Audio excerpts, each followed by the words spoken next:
ومن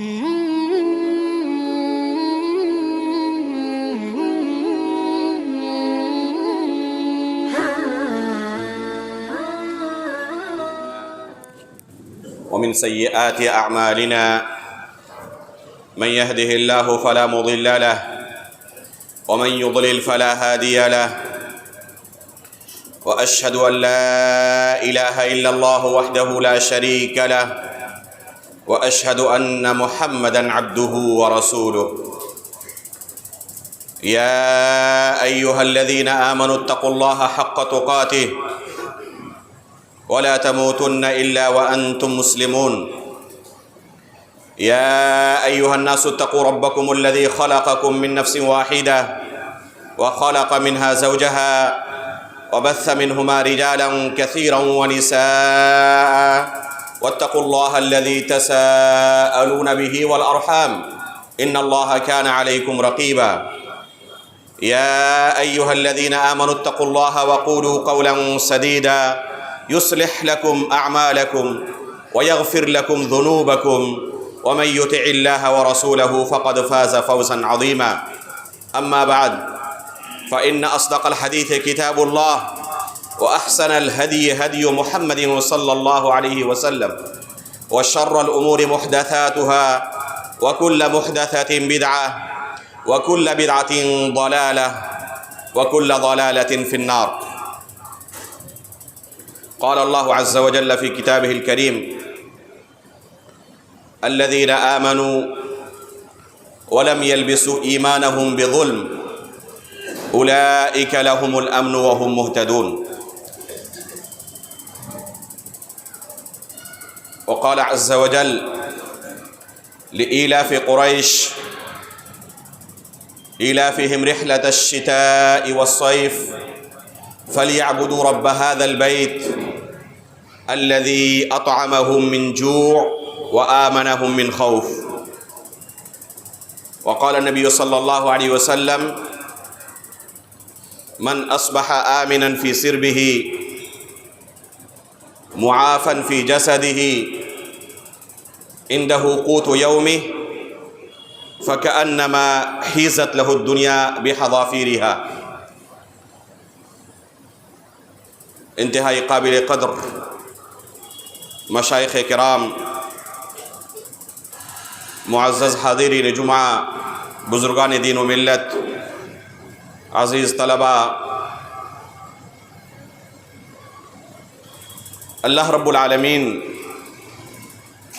کا ہم پر اتنا احسان و کرم ہے۔ اللہ رب العالمین نے انسانوں پر اتنا انعام و اکرام کیا ہے کہ اگر انسان ہمیشہ اللہ رب العالمین کا شکریہ ادا کرتا رہے پھر بھی اس کا حق ادا نہیں کر سکتا۔ وَإِن تَعُدُّوا نِعْمَةَ اللَّهِ لَا تُحْصُوهَا، کہ اگر تم اللہ رب العالمین کی نعمتوں کا احصاء کرنا چاہو، اللہ رب العالمین کی نعمتوں کو شمار کرنا چاہو تو شمار نہیں کر سکتے۔ انہی نعمتوں میں سے ایک عظیم نعمت امن و امان کی نعمت ہے۔ ایک انسان اگر امن و امان کی زندگی سے محروم ہو، اپنے نفس کے اندر اسے امن و امان حاصل نہ ہو، بے چین پریشان رہتا ہو، اپنے گھر کے اندر اسے سکھ چین حاصل نہ ہو، گھر کے باہر سماج اور معاشرے میں اور اس ملک کے اندر جس میں وہ رہ رہا ہو، اور اسی طرح پوری دنیا کے اندر، تو اس سے بڑی بدنصیبی اور محرومی شاید کوئی دوسری چیز نہیں۔ امن و امان اگر ختم ہو جائے تو انسان نہ صحیح طریقے سے پڑھ لکھ سکتا ہے، نہ صحیح طریقے سے تجارت کر سکتا ہے، نہ روزی روٹی کما سکتا ہے، نہ اللہ رب العالمین کی عبادت ہی کر سکتا ہے۔ اگر کسی کے پاس کروڑوں کی جائیداد ہو لیکن گھر کے اندر ہمیشہ جھگڑے ہوتے ہوں، بہت شاندار حویلی اس کے پاس ہو لیکن گھر کے اندر سکھ چین نہ ہو، تو اس شخص سے کہیں زیادہ خوشی اور مسرت کی زندگی اس شخص کی ہے جو روڈ کے کنارے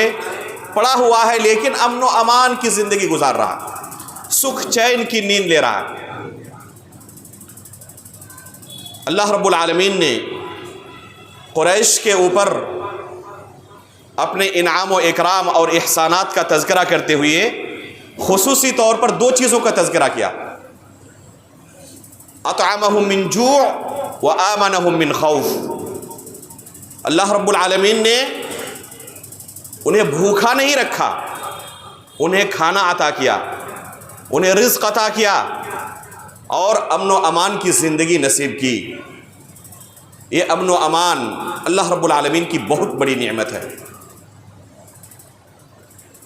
اللہ کے رسول صلی اللہ علیہ وسلم فرماتے ہیں کہ اگر کوئی شخص اپنے گھر میں ایک چھوٹی سی جھونپڑی ہو، اس کے پاس ایک کٹیا ہو جس میں کسی طرح اپنی زندگی گزار رہا ہے، اس کے پاس کوئی حویلی نہ ہو، کوئی محل نہ ہو،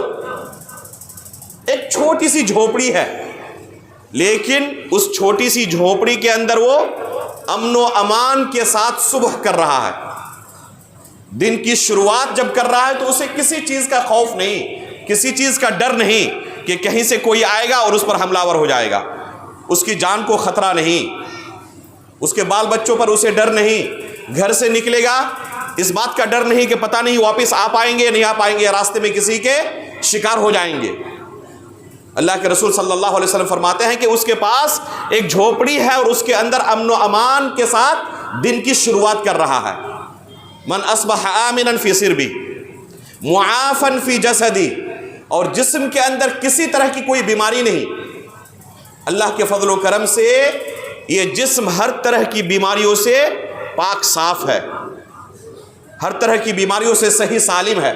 صحت اور تندرستی کی نعمت اسے اللہ رب العالمین کی طرف سے ملی ہوئی ہے۔ وَعِندَهُ قُوتُ يَوْمِهِ، اور اس کے پاس بہت زیادہ مال و دولت نہیں، بس دن بھر کے کھانے کے لائق گھر میں غذا موجود ہے، رزق موجود ہے، اسے کسی کے سامنے ہاتھ پھیلانے کی ضرورت نہیں ہے، اتنا کھانا گھر میں موجود ہے کہ الحمدللہ کسی کے سامنے ذلت کا ہاتھ پھیلانے کی ضرورت اسے نہیں ہے۔ تو ایسا شخص کتنی بڑی نعمت کے اندر زندگی گزار رہا ہے۔ اللہ کے رسول صلی اللہ علیہ وسلم کے الفاظ پر غور کریں، فرماتے ہیں کأنما حیزت لہ الدنیا بحذافیرها، گویا کہ دنیا کی تمام نعمتیں اس کے گھر کے اندر سمٹ آئی ہیں۔ اللہ رب العالمین نے دنیا کی تمام نعمتیں اسے عطا کر دی ہیں، بس امن و امان کی زندگی اسے نصیب ہے، جسم میں کوئی بیماری نہیں اور رزق اتنا موجود ہے کہ کسی کے سامنے ہاتھ پھیلانے کی ضرورت نہیں۔ تو گویا کہ دنیا کی تمام نعمتیں اللہ رب العالمین نے اسی کے گھر کے اندر جمع کر دی ہیں۔ اس امن و امان کو اگر کوئی شخص خلل پہنچائے، اس امن و امان کو غارت کرنے کی کوشش کرے، فتنہ و فساد پھیلائے، تو یہ اسلام کی نظر میں انتہائی سنگین جرم ہے۔ اللہ رب العالمین کے کلام پر غور کرے، من اجل ذلک کتبنا علی بنی اسرائیل، اللہ رب العالمین بنی اسرائیل کا واقعہ ذکر کرتے ہوئے فرماتے ہیں، اور اللہ رب العالمین نے اسی سورہ کے اندر، سورہ مائدہ کی آیت ہے، اللہ رب العالمین نے بنی اسرائیل کے اندر کس طرح قتل و غارت گری ہوئی اور کیسے اس کی شروعات ہوئی اس کا تذکرہ کیا ہے۔ اور اس کے بعد اللہ رب العالمین کیا فرماتے ہیں، من قتل نفسا بغیر نفس او فساد فی الارض فکأنما قتل الناس جميعا، اگر کسی نے کسی نفس کو قتل کر دیا بغیر کسی نفس کے بدلے میں، یعنی قصاص کے بدلے میں قتل نہیں کیا، ایک معصوم نفس کو اگر کسی نے قتل کر دیا، فساد پھیلانے کے مقصد سے اگر کسی نے کسی معصوم کو قتل کیا ہے، فَكَأَنَّمَا قَتَلَ النَّاسَ جَمِيعًا، تو گویا کہ اس نے پوری انسانیت کو قتل کر ڈالا ہے۔ یہاں نفس عام ہے، اسے کسی مذہب اور دھرم کے ساتھ مقید نہیں کیا گیا ہے۔ کوئی بھی نفس ہو بحیثیت انسان، بحیثیت نفس وہ محترم ہے، اور اسے بلا کسی سبب، بلا کسی وجہ کے قتل کرنا اسلام کی نظر میں پوری انسانیت کا قتل کرنا۔ اسی کے بالمقابل ومن احیاها فکأنما احیا الناس جميعا، اگر کسی نے کسی کو زندگی دی، کسی کو زندگی بخشی، تو گویا کہ پوری انسانیت کو اس نے زندہ کر ڈالا۔ اسی مقصد سے آپ دیکھیں گے اللہ کے رسول صلی اللہ علیہ وسلم کی احادیث جو فتنوں سے متعلق ہے، جن احادیث کو امام بخاری رحمہ اللہ نے کتاب الفتن کے اندر اور امام مسلم رحمہ اللہ نے کتاب الامارہ کے اندر ذکر کیا ہے، رسول اللہ صلی اللہ علیہ وسلم فرماتے ہیں کہ مستقبل میں تمہارے ایسے ایسے حکمراں آئیں گے جو تم پر ظلم و ستم کریں گے، ہر طریقے سے تمہیں پریشان کرنے کی کوشش کریں گے، تمہارا حق چھینیں گے، تم حقدار ہوگے، تمہارا حق چھین کر اپنے رشتہ داروں کو، اپنے قریبی لوگوں کو دے دیں گے، اور ایسی صورت میں ان کے یہاں تم بہت سارے منکرات دیکھو گے، خود ان کی زندگی منکرات کے اندر گزر رہی ہوگی، زنا، شراب، چوری، ڈکیتی، ہر طرح کی برائی ان کی زندگی میں پائی جائے گی۔ بلکہ صحیح مسلم کے اندر ایک روایت میں ہے کہ وہ رعایا پر اس قدر ظلم کریں گے کہ ان کا مال چھین لیں گے، مال آپ کا ہے لیکن وہ آپ کا مال چھین لیں گے، آپ کے پیٹھ پر کوڑے برسائیں گے۔ اللہ کے رسول صلی اللہ علیہ وسلم کے صحابہ پوچھتے ہیں اللہ کے رسول ایسی صورت میں ہمارے لیے کیا نصیحت ہے، کیا کریں ہم؟ تو رسول اللہ صلی اللہ علیہ وسلم نے کیا فرمایا کہ اسمع واطع للامیر، تمہارے جو امیر ہوں، تمہارے جو حکمراں ہوں، ان کی اطاعت کرتے رہنا، ان کے خلاف خروج و بغاوت نہ کرنا، لوگوں کو نہ بھڑکانا۔ کیوں؟ کیا ہوگا اس سے؟ اتنے ظلم و ستم کے باوجود ان کے خلاف آخر آواز کیوں نہ اٹھائیں؟ اللہ کے رسول صلی اللہ علیہ وسلم نے کیوں منع کیا؟ اس وجہ سے کہ اس آواز اٹھانے کا نتیجہ اچھا نہیں ہوگا۔ وہ پہلے سے ظالم ہے، ان کے پاس پوری فورس ہے، عدالت ہے، کورٹ ہے، کچہری ہے، سب کچھ انہی کے ہاتھ میں ہے، انہیں کوئی روکنے والا نہیں، ان کے یہاں دین نام کی کوئی چیز نہیں، اللہ رب العالمین اور رسول اللہ صلی اللہ علیہ وسلم کے احکام کی کوئی پابندی نہیں۔ تو ایسی صورت میں اگر کوئی ان کے خلاف آواز بلند کرے تو کیا یہ چپ چاپ ان کی آواز سنتے رہیں گے؟ ظاہر سی بات ہے کہ نہیں، یہ ان کے خلاف طاقت استعمال کریں گے، اور اس طریقے سے ناحق لوگوں کا خون بہے گا، فساد زمین پر برپا ہوگا۔ اللہ کے رسول صلی اللہ علیہ وسلم نے ایک بڑے فساد کو روکنے کے لیے اس چھوٹے فساد کو، اس ظلم و ستم کو قبول کرنے کے لیے صحابہ اکرام کو مشورہ دیا کہ اسے قبول کر لینا، صبر کر لینا، اور جو ان کے حقوق ہے وہ حقوق ادا کرتے رہنا، اپنے حقوق اللہ رب العالمین سے طلب کرتے رہنا، لیکن ان کے خلاف خروج و بغاوت نہ کرنا، صرف اس وجہ سے تاکہ زمین کے اندر فتنہ و فساد برپا نہ ہو، زمین کے اندر امن و امان قائم رہے۔ کب تک ان کی اطاعت واجب ہے؟ حتی تروا کفرا بواحا عندکم من اللہ فیہ برہان۔ صحیح بخاری کی روایت ہے کہ یہاں تک کہ اگر وہ کفر بواح کا ارتکاب کرنے لگے، ایسے اعمال اور عقائد کا ارتکاب کرنے لگے جن کے بعد کسی طرح کا کوئی ادنا شک و شبہ نہیں باقی رہ جاتا کہ یہ اب اسلام ترک کر چکے ہیں، مرتد ہو چکے ہیں، عندکم من اللہ فیہ برہان، اللہ رب العالمین کی دلیل تمہارے پاس واضح ہو، ایسی صورت میں صرف ان کی اطاعت اب واجب نہیں رہ جاتی، لیکن کیا اس کے باوجود بھی ان کے خلاف خروج و بغاوت کا حکم دیا اللہ کے رسول نے؟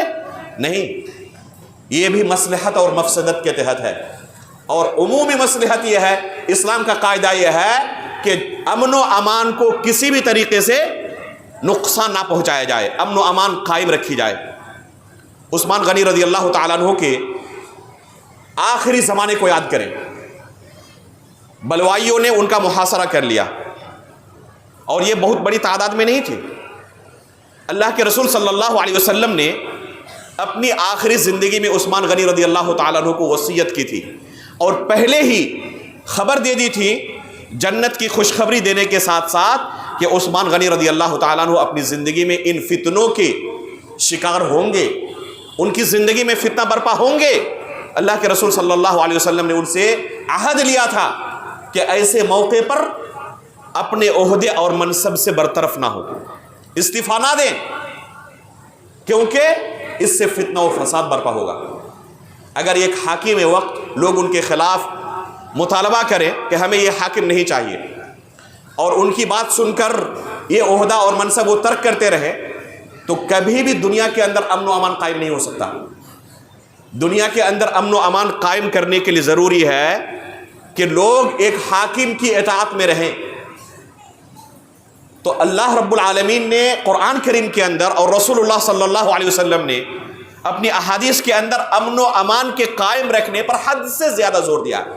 اس امن و امان کو غارت نہ ہونے دیا جائے۔ یہ امن و امان قائم رہے گا تو لوگ آزادی کے ساتھ اللہ رب العالمین کی عبادت کر پائیں گے، لوگوں کو اللہ رب العالمین کا دین سکھایا جائے گا، لوگوں تک اللہ رب العالمین کے بندوں تک جو اللہ رب العالمین کے اس دین سے واقف نہیں ہے ان تک اسلام کی دعوت پہنچائی جائے گی۔ لیکن امن و امان ہی اگر قائم نہ ہو تو یہاں پر ہر چیز مفقود ہو جاتی ہے اور ایک انسان دانے دانے کے لیے ترس جاتا ہے۔ ان ممالک کو دیکھیں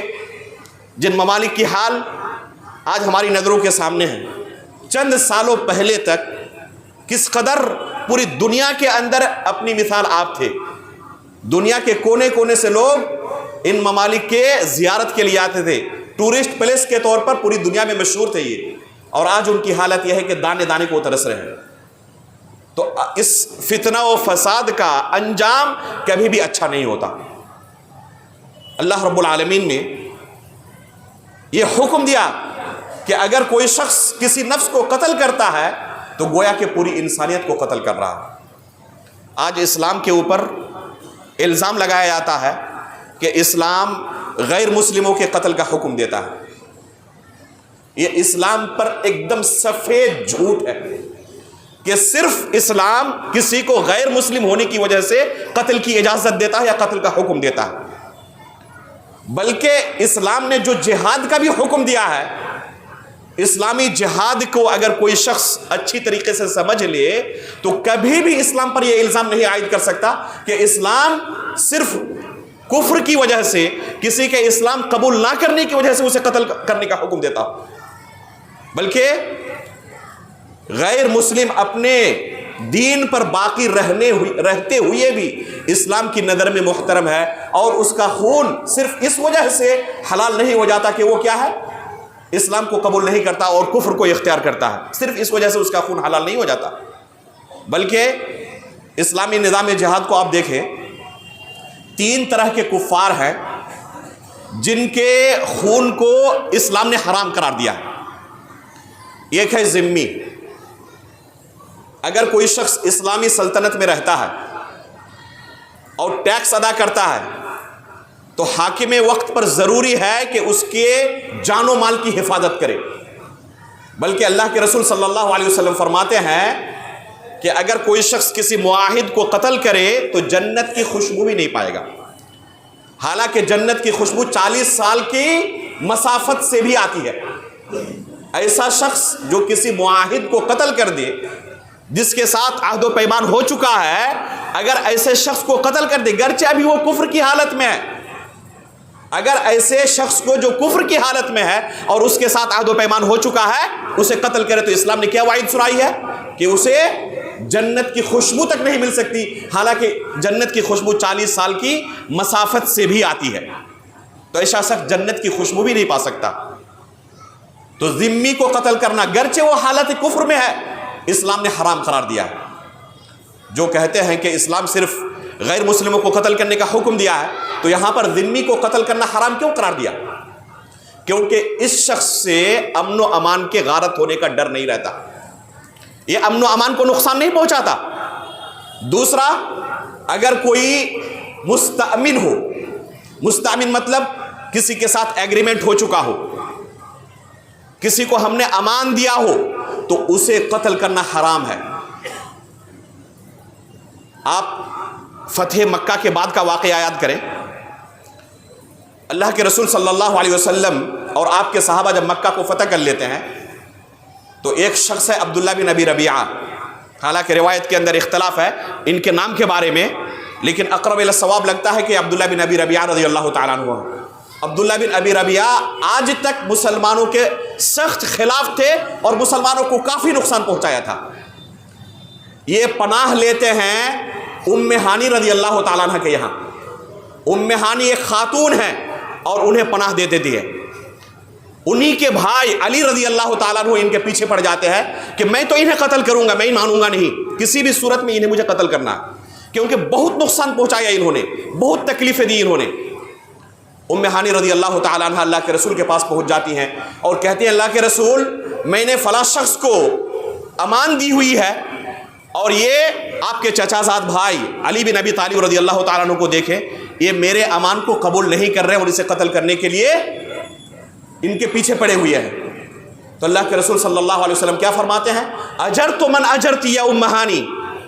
اے ام ہانی جسے آپ نے پناہ دیا ہے میں اسے خود پناہ دیتا ہوں، اب دیکھو کون آ کے قتل کرتا ہے۔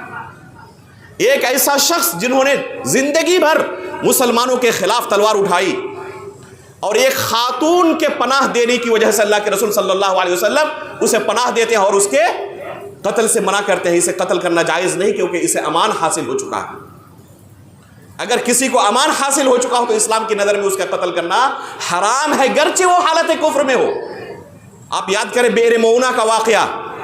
جس میں 70 صحابہ اکرام کو ظالموں نے دھوکے سے قتل کر ڈالا تھا۔ ایک صحابی بچ گئے تھے عمرو بن امیہ الضمری رضی اللہ تعالیٰ عنہ۔ جب وہ وہاں سے واپس آئے اور ان کے تمام ساتھیوں کو قتل کر ڈالا ہے ان ظالموں نے، ایک صحابی بس ان 70 میں سے بچ گئے تھے۔ عمرو بن امیہ الضمری واپس آتے ہوئے دیکھ رہے ایک تالاب کے کنارے دو لوگ سوئے ہوئے ہیں۔ انہیں ایسا لگا کہ ان قاتلوں کے ساتھ ان دونوں کا تعلق ہے، انہوں نے ہمارے ساتھیوں کو قتل کیا ہے۔ یہ سوچ کر ان دونوں کو قتل کر ڈالا کہ اپنے ساتھیوں کا میں انتقام لے رہا ہوں۔ بعد میں پتا چلا کہ اللہ کے رسول صلی اللہ علیہ وسلم کی طرف سے ان کے پاس امان موجود تھا۔ مدینہ آ کر اللہ کے رسول کو اپنے ساتھیوں کی قتل کی خبر دیتے ہیں، ساتھ میں ان سے جو غلطی ہو گئی اس کی بھی خبر دیتے ہیں کہ اللہ کے رسول میں نے 2 لوگوں کو قتل کر ڈالا، یہ سوچ کر کہ وہ قاتلوں میں سے ہیں، لیکن بعد میں دیکھا کہ ان کے پاس آپ کا امان موجود ہے۔ تو اللہ کے رسول صلی اللہ علیہ وسلم نے کہا کہ آپ نے بہت بڑی غلطی کی، اب ہمارے اوپر واجب ہو چکا ہے کہ ان کی ہم دیت ادا کریں۔ یہ اسلام کی تعلیم ہے۔ ایسا نہیں کہ ہمارے 70 لوگوں کو انہوں نے قتل کر ڈالا ہے اور یہ بھی کافر ہیں، یہ ہمارے دشمن ہیں، ان کو بھی موقع ملتا تو یہ بھی قتل کرتے، اور انہی کے بھائیوں نے قتل کیا ہمارے 70 صحابہ اکرام کو، تو چلو 2 لوگوں کو تم نے قتل کر دیا، کوئی بات نہیں۔ یہ نہیں کہا اللہ کے رسول نے، بلکہ کہا کہ ان کی دیت ہم پر واجب ہے کیونکہ ان دونوں کے پاس امان موجود تھا ہماری طرف سے۔ اور اللہ کے رسول صلی اللہ علیہ وسلم اسی دیت کے تعاون کے لیے بنو نذیر کے پاس گئے تھے، کیونکہ یہود کے ساتھ اللہ کے رسول کا معاہدہ تھا کہ کبھی بھی اگر ہم سے یا تم سے کوئی اس طرح کی غلطی ہو جائے تو ہم ایک ساتھ تعاون کریں گے اور اس کی دیت ادا کریں گے،